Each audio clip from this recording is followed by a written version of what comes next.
ধরে জাতি রে মা তার ফাঁসি চাই ফাঁসি চাই ফাঁসি চাই রমজান মিয়ার ফাঁসি চাই ফাঁসি চাই ফাঁসি চাই কক্সবাজারের দুর্গম জনপদ রামুর ঈদগড়ত ঘুমন্ত অবস্থাত নবদম্পতির জবাই করে হত্যা করছে দুর্বৃত্ত হলে ও মারে মারে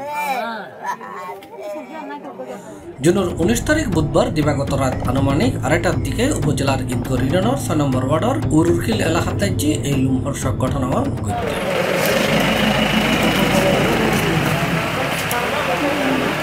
স্থানীয় সূত্রে জানা গিয়ে নিহত দম্পতি হইতে ঈদগড় ইউনিয়নের 6 নম্বর ওয়ার্ডের উরুরখিল এলাকার আমিনা খাতুনের মায়েফা রুবিনা আক্তার এবং চট্টগ্রামের রাউজানের বাসিন্দা নূর মোহাম্মদ। নিহত রুবিনা আক্তার তার নানার বাড়ির ঈদগড় ইউনিয়নের 6 নম্বর ওয়ার্ডের উরুরখিল এলাকাত জামাইলয় থাকতো।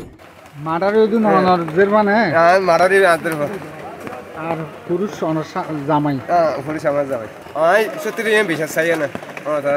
গভীর রাতে দুষ্কৃতিকারী হলে রুবিনা আক্তার এবং নূর মোহাম্মদ দম্পতির গলা হাটিয়ে খুন করছে। তবে হারা কিল্লে খুন করছি এন এখনো স্পষ্ট নয়। তবে স্থানীয় হলে রমজান আলী নামের একজনের সন্দেহ করে। তৎক্ষণিক আমার চাচা সাবেক মেম্বার আবুল কাসিম টুলুকে সাথে নিয়ে আমি ঘটনাস্থলে আসি। আসার পরে দেখি স্বামী স্ত্রী দুজনে গলা কাটা। তখন আবার আমি রামতনাকে অবগত করি। রামতনা আছে এখন এখানে, ওরা তদন্ত করতেছে, দেখতেছে কেনা কারা করছে। প্রশাসনের তদন্ত অনুযায়ী প্রকৃত বিষয়টা বের হবে। আমরা ওই ঘটনার প্রকৃত আসামিদেরকে একটা উচিত মতো দৃষ্টান্তমূলক শাস্তি চাই। আমরা এসব মৌবাদের মধ্যে কোনো খারাপই দেখি নাই। এটা আমি তীব্র নিন্দা আছি। এটা সুস্থ তদন্তের মাধ্যমে সুস্থ বিচার চাই।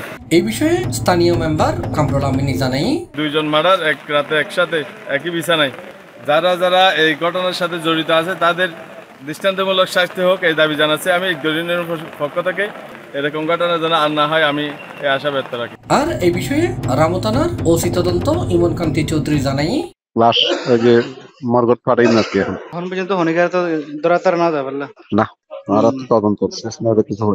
তবে স্থানীয় এলাকাবাসী রমজান আলী নামের একজনের এই ঘটনায় জড়িত সন্দেহে তার ফাঁসি দাবি করে তাৎক্ষণিকভাবে মিছিল বাইর করছে বলে জানা গেছে।